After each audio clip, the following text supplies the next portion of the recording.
Ondelatte raconte. Christophe Ondelatte. Voici l'histoire d'un curé qu'on a assassiné. Plus que ça, on l'a éventré et on lui a coupé les roubignoles. Ça se passe à la fin du 19e siècle, 1882, dans l'Allier. Et c'est une histoire que je tire du livre de Roger Archaud aux éditions du Rour, Le crime de Saint-Arcon-d'Allier. Pour le débrief, je ferai appel à Marie-Line Avon, responsable du pays d'art et d'histoire du Haut-Allier. J'ai écrit cette histoire avec Thomas Audouard, réalisation Boris Paczynski. Europe 1, Christophe Ondelatte. On est en janvier 1882 dans un petit village de Haute-Loire qui s'appelle Saint-Arcon-d'Allier. Il est 8 heures du soir, la nuit est tombée, il fait un froid de gueux et il neige à gros flocons. Au presbytère, près de l'église, le curé, l'abbé Rivet, est au coin du feu à lire son missel. Et soudain, on frappe à la porte. Va donc voir qui c'est à cette heure-ci. C'est la belle-sœur du curé qui va ouvrir. Oui, l'abbé Rivet vit avec sa belle-sœur, mais c'est parce que son frère est mort. Alors il s'en occupe. De toute façon, c'est pas le sujet. La belle-sœur ouvre, et elle voit un homme couvert de neige, un barbu avec une casquette. Que voulez-vous donc à cette heure-ci, mon brave? C'est mon maître, M. Martin de Rognac. Il a pris un coup de corne d'un taureau.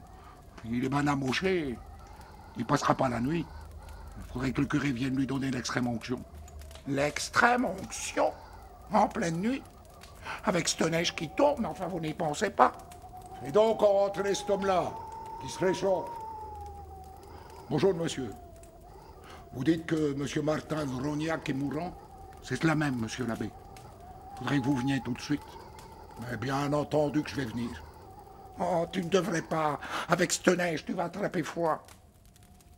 Je vais y aller parce que c'est mon rôle de prêtre. Attendez-moi ici. Poissonne-lui un peu de vin. Je m'en vais me préparer.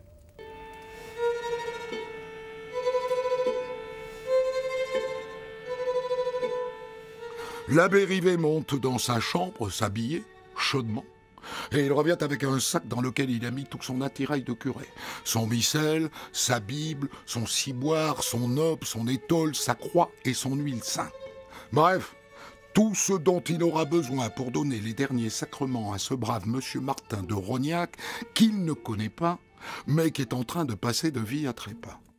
Vous pouvez porter tout ça, mon brave? Pour sûr, monsieur le curé. Alors on y va. Oh, mais tu devrais rester dormir là-bas, au moins, et rentrer demain. La dame a raison, monsieur le curé. Je pense qu'on vous trouvera une chambre là-bas. Et de toute façon, je vous promets, madame, de revenir vers 11h pour vous dire ce qu'il en est. Et voilà donc le curé Rivet qui s'enfonce à pied dans cette nuit glacée avec cet homme qu'il n'a jamais vu.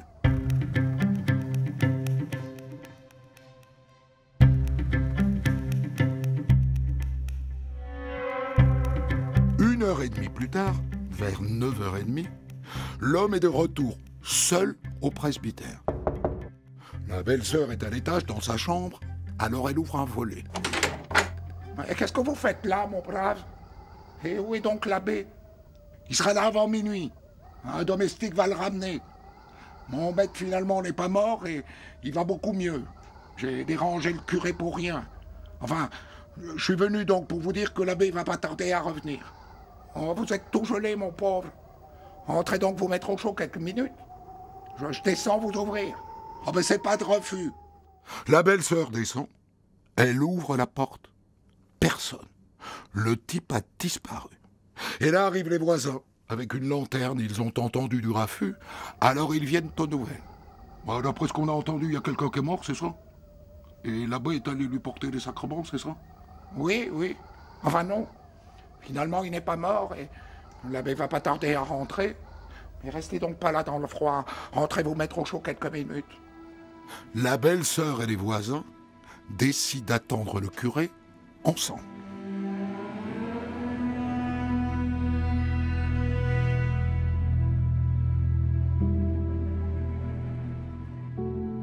Sauf qu'à minuit, eh bien l'abbé n'est toujours pas rentré. Oh, pourvu qu'il n'ait pas fait une mauvaise chute avec cette neige. On devrait aller à Rognac pour voir tous ensemble. avec le garde champêtre. Et voilà donc la belle-sœur, les voisins et le garde champêtre en marche pour Rognac. Arrivés là-bas, ils vont tout droit chez le fameux monsieur Martin, qui était soi-disant mourant et qui ne le serait plus. Mais enfin, qu'est-ce que vous me racontez là? J'ai pas eu d'accident. J'ai pas failli mourir. J'ai envoyé personne chercher le curé. Ah ben ça alors? C'est très inquiétant, tout ça. Mais on est en pleine nuit, en pleine campagne. Il gèle à pierre fendre, il neige. On verra demain.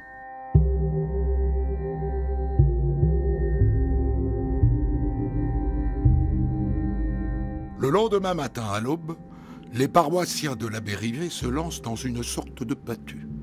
Ils refont en long, en large et en travers le chemin qui va de Saint-Arcon jusqu'à Rognac. Et au bout de 2 kilomètres, ils tombent sur le cadavre du curé.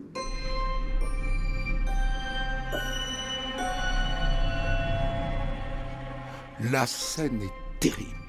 L'abbé est sur le dos, nu. Il a été éventré au point qu'on voit ses tripes. Et on l'a émasculé. Ses roubignoles sont posées juste à côté sur sa soutane. On retourne le cadavre. Tout l'arrière de son crâne est défoncé. Oh, quel malheur! Fouillez-y donc sa plisse, qu'on voit si on lui a volé quelque chose.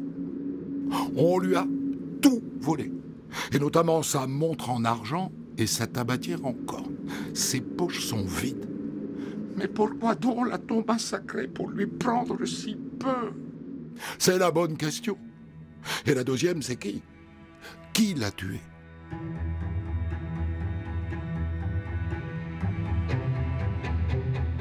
Le procureur de Brioude est prévenu et les gendarmes ouvrent une enquête. Et la première chose qu'ils font, c'est d'aller voir la belle-sœur du curé, puisqu'elle l'a vu, le diable. Bon ben, y a 2 détails que je peux vous donner. D'abord, il avait une cicatrice au front, une belle cicatrice. Et puis je suis certaine aussi qu'il lui manquait un petit doigt à la main gauche. Oh, ça j'en suis sûr aussi. Mais il y a d'autres témoins. Notamment un homme qui s'appelle Firmin et qui est passeur sur l'Allier. C'est lui qui conduit la barque qui va d'une rive à l'autre de la rivière. Moi, j'ai vu un homme ce soir-là. Il voulait prendre un bateau pour traverser. Mais moi, j'ai pas voulu le prendre. Hein. Moi, j'ai vu qu'il avait un gros marteau en fer dans sa poche. Moi, ça m'a inquiété. J'ai pas voulu le laisser monter dans mon bateau. Les gendarmes fouillent les rives alentours de l'Allier. Hé! Venez donc voir!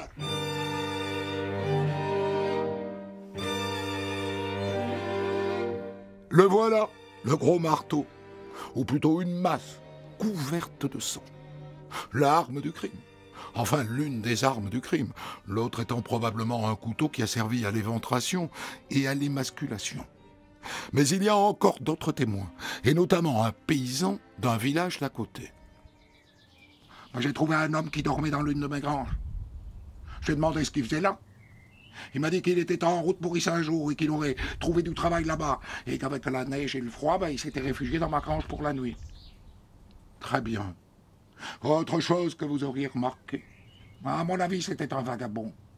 Enfin, ses vêtements, j'ai tout de suite vu qu'il était misérable. Et ce qui m'a surpris pour le coup, c'est quand il a sorti une montre en argent de sa poche. Il voulait me la vendre. Et vous l'avez achetée? Acheter une montre en argent? Et avec quoi voulez-vous que je la paye? Mais bon, il m'a fait pitié, je l'ai fait venir chez moi pour qu'il se réchauffe et ma femme lui a fait à manger. Et c'est là qu'on a vu, ma femme et moi, qu'il lui manquait un doigt. Un doigt? Quel doigt? Ben, le petit doigt, quoi. Et après, il a sorti une tabatière et il m'a proposé du tabac à briser. Et là, je me suis dit, c'est pas bien normal. Elle est toute décorée, cette tabatière, pauvre comme il était. Ça allait pas, quoi. La tabatière dérobée au curé Rivet, évidemment. Il y a aussi un dernier témoin, Julien Dussart, l'horloger du village, le voisin du curé, vous vous souvenez? Celui qui a débarqué le soir même au presbytère avec sa femme, parce qu'ils avaient entendu l'homme toquer à la porte du curé. Oh, cet homme, je crois que je l'ai reconnu à sa voix. Enfin, je suis presque sûr que je le connais. C'est un homme qui habite à Bavas. Bavas, c'est un lieu-dit de Saint-Arcon-d'Allier, un peu éloigné du bourg, mais pas tant que ça. Ça serait donc un homme du village, l'assassin du curé.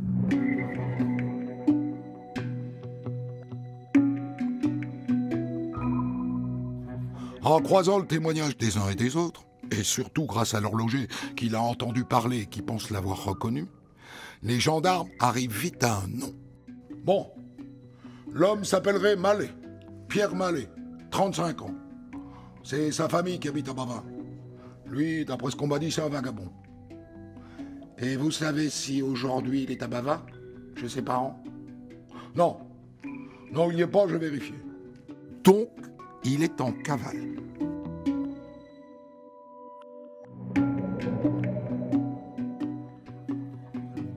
Les gendarmes diffusent son signalement à toutes les brigades du coin.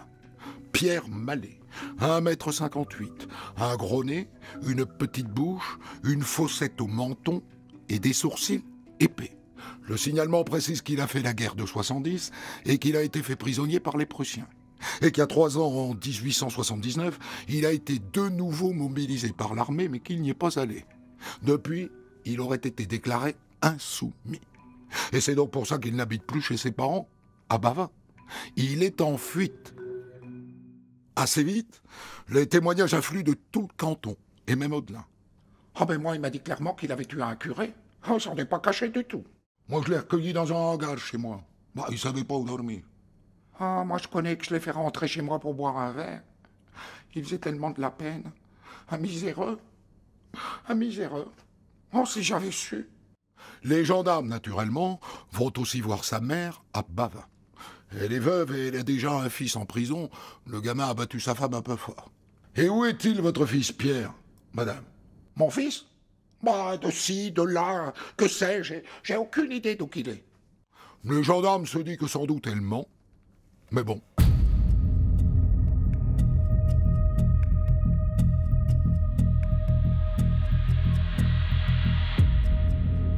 Ça fait 2 mois maintenant que l'abbé Rivet a été tué.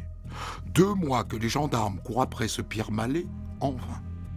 Jusqu'à ce qu'un matin de février, un marchand de vin vienne les voir. Bah, c'est-à-dire, j'ai lu dans le journal que vous cherchez un Mallet. Hein, un Mallet qui aurait tué un curé. Ah bah moi je crois savoir où il est. Ah bon? Et où est-il alors? Il travaille comme terrassier sur un chantier à Yssingeaux. Yssingeaux, c'est à 60 km de Saint-Arcon d'Allier. Les gendarmes vont l'interpeller sur le champ. Et quand ils le ramènent à la gendarmerie, je peux vous dire qu'il y a foule pour le voir passer. Il aurait quand même étripé et découpé le service 3 pièces d'un curé. Voilà donc Pierre Mallet face au juge d'instruction. J'y suis jamais allé, moi, à Saint-Arcon. Et le curé dont vous me parlez, là, je sais même pas qui c'est. Je l'ai jamais vu. Mais enfin, monsieur, j'ai sous les yeux tout un tas de témoignages qui vous impliquent dans le meurtre. Des gens qui vous ont vu à Saint-Arcon le soir où l'abbé Rivet a été tué. Ils décrivent un homme à qui il manque un petit doigt à la main gauche. C'est votre cas, non? Ben c'est vrai, oui. J'ai pas le petit doigt à la main gauche. Mais il n'y a rien d'autre. Où étiez-vous fin décembre, début janvier, monsieur Mallet? Ben après Noël, je lui ai été travailler sur le chantier du chemin de fer à Riotor. Ben regardez mon carnet de travail, hein. C'est écrit dessus. On vérifie, et il ment. Il n'a été embauché sur le chantier du chemin de fer que le 7 janvier. Il a donc très bien pu tuer l'abbé Rivet le 3 janvier au soir. Entrez. Bonjour, monsieur le juge. Regardez ce qu'on a trouvé dans les bagages de monsieur, là. Mais c'est la montre de l'abbé, ça. Il y a ses initiales dessus. Que fait cette montre dans vos bagages, monsieur Mallet? Ouais, je l'ai gagnée à la loterie. Ah bon? Et quand? En 1877, je crois. On montre la montre à l'horloger de Saint-Arcon. Lui n'a aucun doute. C'est la montre de l'abbé Rivet, j'en suis sûr. Il me l'a portée plusieurs fois à réparer. On a aussi trouvé dans ses bagages un rasoir. Un rasoir bien effilé. Sans doute la deuxième arme du crime. Celle qui a servi à éventrer et émasculer le curé. On trouve aussi un pantalon taché de sang. Le juge lui met ça sous le nez plusieurs fois. Mais Mallet est buté. Je vous dis, j'ai pas tué le curé. Mais le témoignage qui finit d'impliquer Mallet est celui d'une aubergiste d'un village voisin, Madame Béranger. Moi, j'ai eu cet homme comme client. D'accord. Et c'était quand? C'était il y a 9 ans, en 73. 9 ans? Mais enfin, en quoi ça peut nous intéresser que vous l'ayez vu dans votre auberge il y a 9 ans, madame? Ah, attendez, je vais vous le dire. Ce soir-là, il était saoul comme un cochon. Et il a dit à la cantonade, je vous le dis comme il l'a dit, hein, je serai content quand j'aurai châtré un prêtre, nom de Dieu, je serai content d'éventrer un prêtre.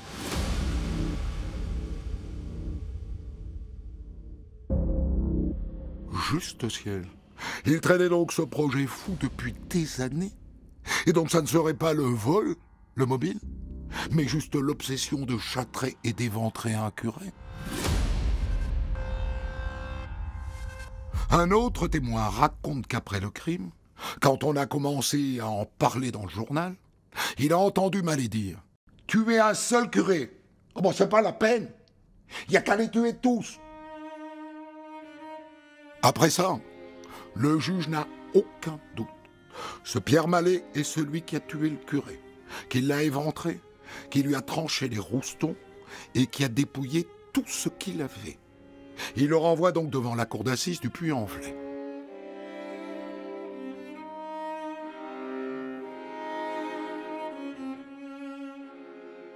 Le procès s'ouvre le 26 juin 1882 et je peux vous dire qu'il y a foule aux portes du palais de justice. Mesdames et messieurs, inutile d'attendre pour entrer dans la salle. Seuls pourront pénétrer à l'intérieur ceux qui sont venus de cartes les y autorisant. Quand Pierre Mallet entre dans le box, avec sa barbe qui n'a pas vu un rasoir depuis des semaines, on dirait un fou. Le procureur a prévu de faire défiler à la barre 42 témoins, qui tous, à leur manière, attestent que Mallet est l'assassin du curé. Le passeur du bac sur l'Allier, par exemple. Ah ben je l'ai vu avec un gros marteau dans sa poche. Ça, je le juge. Merci, monsieur. Je veux rappeler ici que la blessure reçue à la tête par l'abbé Rivet a été faite par un instrument ayant la forme d'une massette. Autrement dit, un gros marteau, comme le dit monsieur. Ce que vous dites ici, monsieur, ne laisse aucun doute sur la responsabilité de Mallet. Et ce n'est pas la seule preuve que nous ayons à notre disposition. Poursuivez, monsieur le procureur général.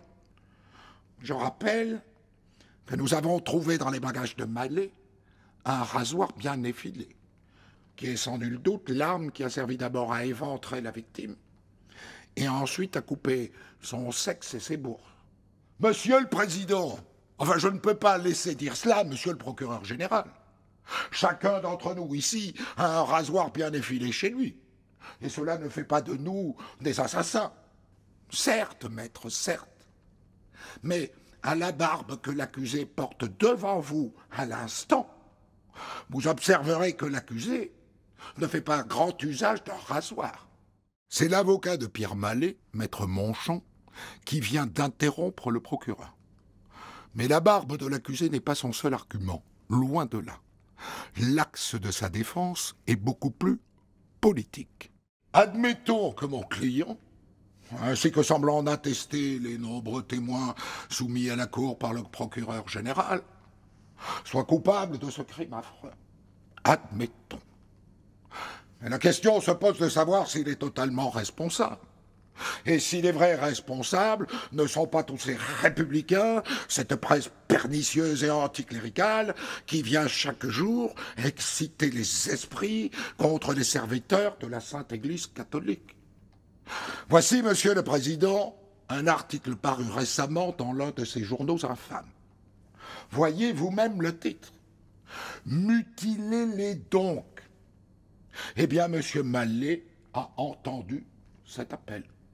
Il a mutilé un prêtre comme on le lui demandait. Et dès lors, vous conviendrez qu'il n'est pas seul responsable et qu'il mérite des circonstances atténuantes. Sur le plan intellectuel, l'argument est intéressant. D'autant que, selon plusieurs témoins, Mallet est un républicain acharné. Mais est-ce que ça peut toucher les jurés? Ça, pas sûr. D'autant que Mallet lui-même ne va pas du tout sur ce terrain politique. Sur son banc dans le box, il maugrait, il ricane, il grogne, il insulte. Il ne se tient pas bien du tout. Oh ben causez toujours. Moi je vous dirai rien, tonnerre. Qu'on me pende, qu'on me coupe la tête, que le tonnerre écrase ma carcasse, si vous m'arrachez un seul mot. Son avocat va alors le voir dans le box pour tenter de le calmer. Il faut que vous soyez beaucoup plus posé, Mallet. Répondez aux questions qui vous sont posées. Dites les choses comme vous les avez ressenties. Mais les bons conseils de Maître Monchamp ne servent strictement à rien. Vous retournez tout contre moi. Vous voulez tout pour vous. Il n'y a jamais eu d'assassin dans ma famille. Qu'on me guillotine, ce sera à tort. J'ai jamais possédé cette tabatière et la montre, m'appartenait. Au terme de 2 jours d'audience, les jurés se retirent pour délibérer. Ça ne dure que 20 minutes et l'issue est absolument sans surprise. En conséquence, la Cour, en ayant délibéré, condamne Pierre Mallet à la peine capitale et ordonne qu'il ait la tête tranchée en place publique. Et voilà, sur le papier, ça finit. Il n'y a plus qu'à attendre l'exécution.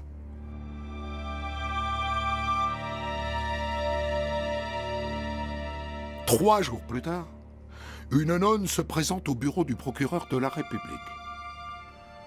Monsieur le procureur, voilà, je m'appelle Virginie Mallet et je suis la petite sœur de Pierre Mallet. Je suis religieuse dans un couvent de Brioude. Je souhaiterais rencontrer mon frère avant son exécution. Et pourquoi donc, ma sœur? Eh bien, pour qu'il avoue son crime devant Dieu. Très bien. Dès lors, je n'y vois pas d'inconvénient. Mais je mettrai tout de même une condition. Je veux être présent quand vous le verrez. Ce que la sœurette de Mallet a en tête, c'est de lui éviter autant que faire se peut les flammes de l'enfer. Dites-moi les choses, mon frère. Je vous en conjure. Il vous reste une chance de sauver votre âme. Une seule. Et je viens vous la proposer.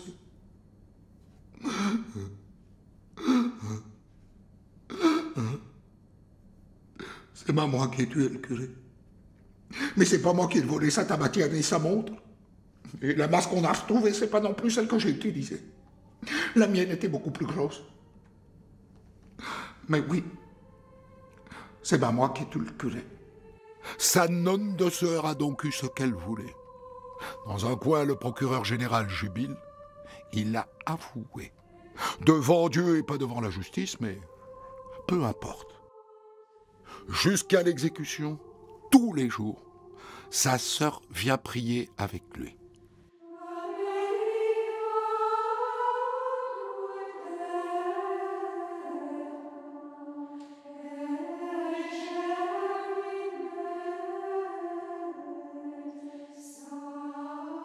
Elle écrit elle-même au président de la République, Jules Grévy. Il a déjà accordé plusieurs fois sa grâce à des condamnés à mort. Mais pas cette fois-ci. C'est le procureur général lui-même qui vient annoncer la nouvelle à Mallet le matin du 28 août 1882 à 3h. Pierre Mallet, je vous apporte une terrible nouvelle. Votre pourvoi en cassation a été rejeté et votre recours en grâce l'a été également. Mallet, maintenant, il ne vous reste plus qu'à mourir. Pierre Mallet demande alors à ce qu'on fasse venir l'aumônier de la prison. Leur tête-à-tête dure 1h30. Mallet, voulez-vous quelque nourriture avant de mourir? Non. Un verre de rhum peut-être? Le rhum, oui. Je veux bien. Je peux en avoir un autre?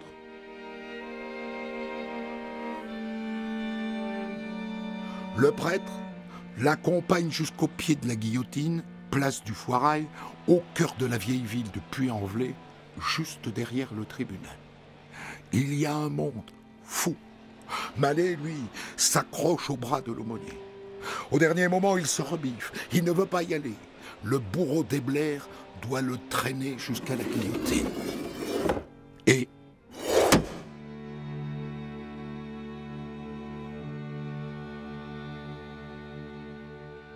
comme toujours à cette époque-là, dans la foulée de l'exécution, les journaux publient une complainte sur cette affaire. À charge pour les bonimenteurs d'aller la chanter partout alentour. Le scélérat et lâche et traître, l'abominable bourreau, assomme à coups de marteau, le doux, le bienfaisant prêtre, le charitable pasteur, l'ami du laboureur. Pour commenter son histoire du jour, Christophe Ondelatte reçoit un invité, acteur direct de son récit.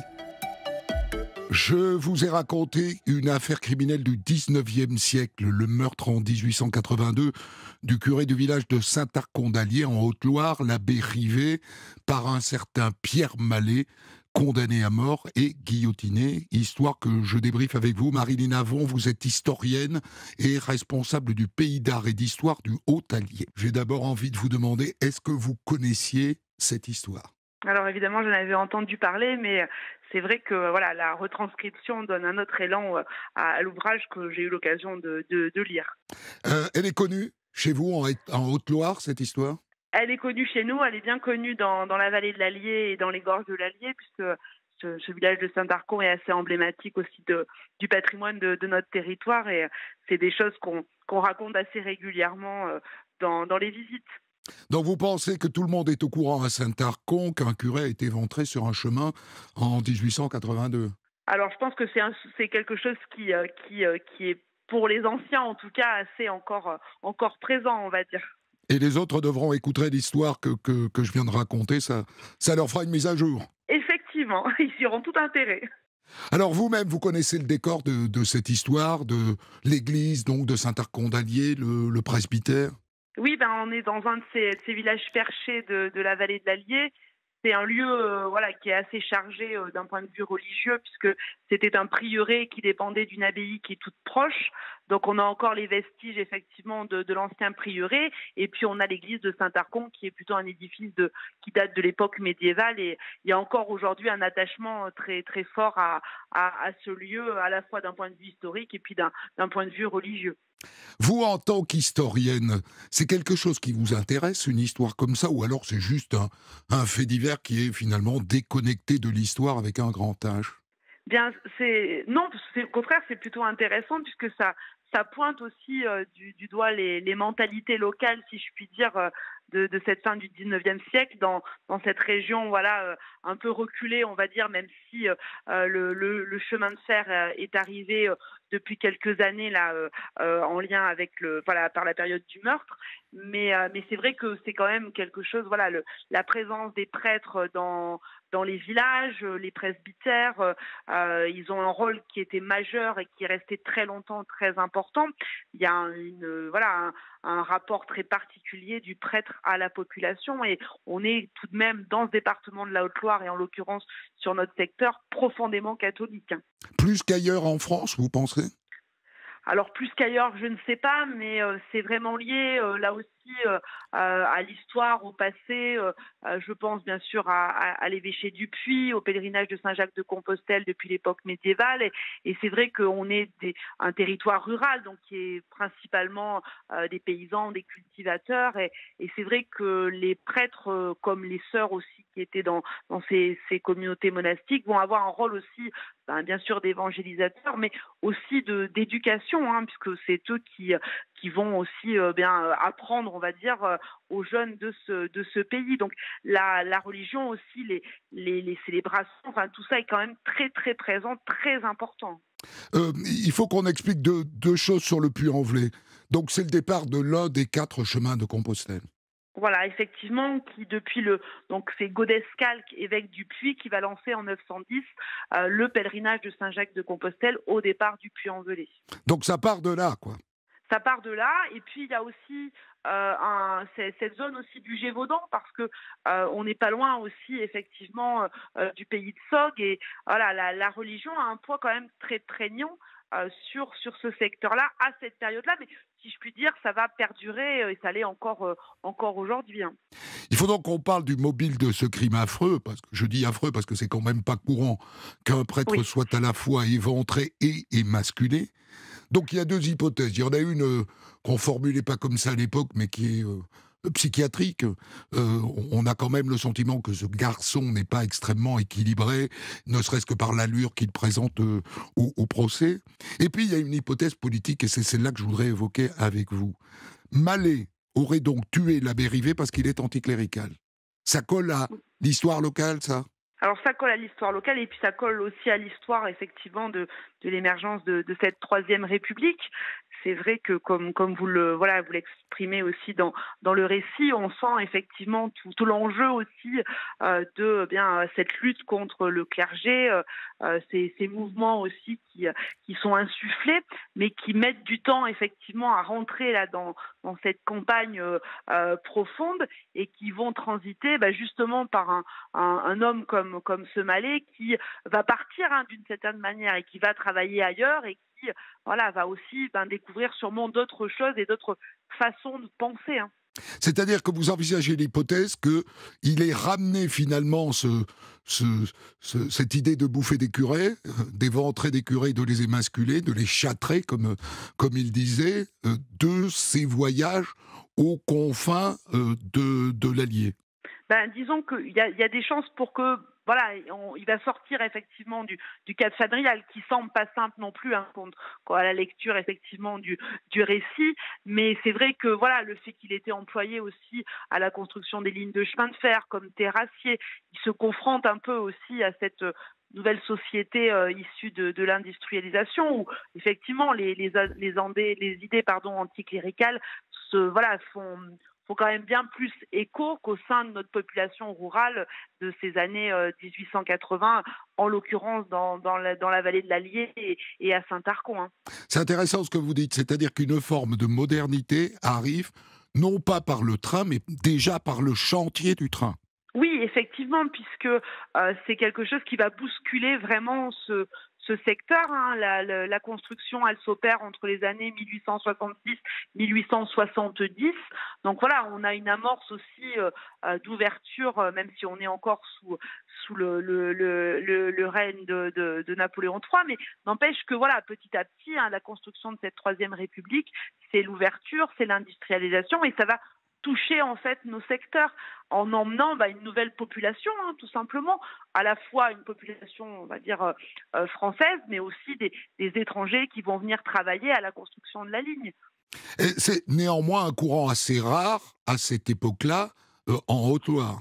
Oui, c'est absolument pas. Enfin, ça commence vraiment à émerger à peine. Il va y avoir des luttes très fortes justement entre ce volet effectivement des hussards de la République, de l'école, avec la confrontation localement avec donc les béates, donc ces jeunes femmes qui vont donc servir effectivement bien à l'éducation des jeunes, mais dans un respect on va dire de la tradition et surtout de la religion. L'hypothèse que vous formulez était assez renforcée, je trouve, par l'empressement de sa sœur, qui est donc religieuse, à le faire avouer devant Dieu.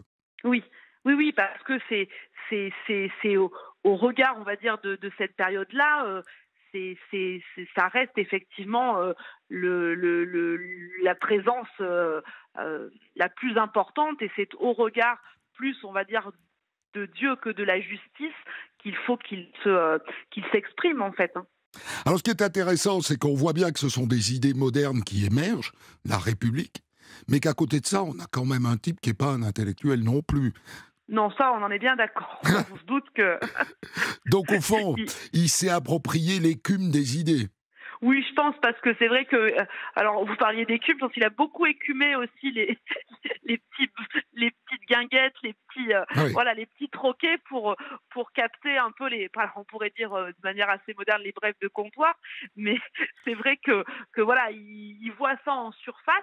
Après, est-ce que c'est l'appât du gain? Il y a probablement un mélange des deux. Il y a probablement un peu des deux, mais c'est vrai qu'on sent bien que voilà, il a quand même quelques limites à la réflexion, la compréhension. Hein. Oui, d'autant plus qu'à aucun moment il ne va utiliser l'argument politique. Son avocat lui tend une perche et il la saisit pas du tout. Non, et je pense que c'est au-delà même de ce qu'il imagine. C'est presque un acte, comme si ça lui était passé à ce moment-là par l'esprit, et c'est corroboré effectivement par les dires qu'il a pu avoir voilà, dans ce fameux café à un moment donné. Hein. Marilyn Avon, responsable du Pays d'Art et d'Histoire du Haut-Allier, merci infiniment, et toutes mes amitiés personnelles aux habitants de Saint-Arcon-d'Allier. Si vous pouvez les leur transmettre, ça serait fort aimable de votre part. Des centaines d'histoires disponibles sur vos plateformes d'écoute et sur europe1.fr.